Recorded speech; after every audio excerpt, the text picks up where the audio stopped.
अस्सलाम वालेकुम। गल्फ़ खबरें में आप तमाम लोगों को वेलकम करते हैं। आज की वीडियो आप तमाम लोगों के लिए बहुत ही ज़्यादा इंपॉर्टेंट है और एक बहुत ही बड़ी ब्रेकिंग न्यूज़ है, क्योंकि जितने भी लोग सऊदी अरेबिया से पाकिस्तान का सफ़र कर रहे हैं या पाकिस्तान से सऊदी अरब के लिए सफ़र कर रहे हैं, उन तमाम लोगों को एक बड़ी वार्निंग जारी की गई है।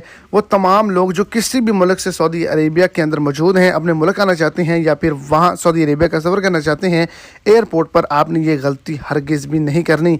आज के दिन 25 पाकिस्तानियों को एयरपोर्ट से घर वापस भेज दिया गया है। उन्होंने क्या गलती की, वीडियो के तफसीलात को जानने के लिए वीडियो को एंड तक देखें ताकि आपको तमाम डिटेल की अच्छे से समझ आ सके। और अगर इस चैनल पर आप फर्स्ट टाइम है तो लाजमी से चैनल को सब्सक्राइब करें, वीडियो को लाइक करें और अपने दोस्तों तक इसको ज़्यादा से ज़्यादा शेयर करें।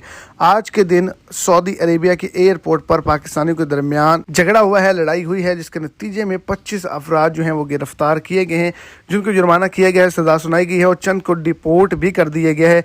सऊदी अरेबिया हुकूमत की जानिब से पहले भी बताया गया था कि एयरपोर्ट पर किसी भी किस्म का हंगामा ना किया जाए, लेकिन ये बाज नहीं आए। इनके दरमियान लड़ाई हुई और इन्होंने ऊंची ऊंची आवाज़ों में एक दूसरे को गालियाँ दी, झगड़ा किया, हाथापाई की, जिसकी वजह से इनको वहाँ से निकाल दिया गया।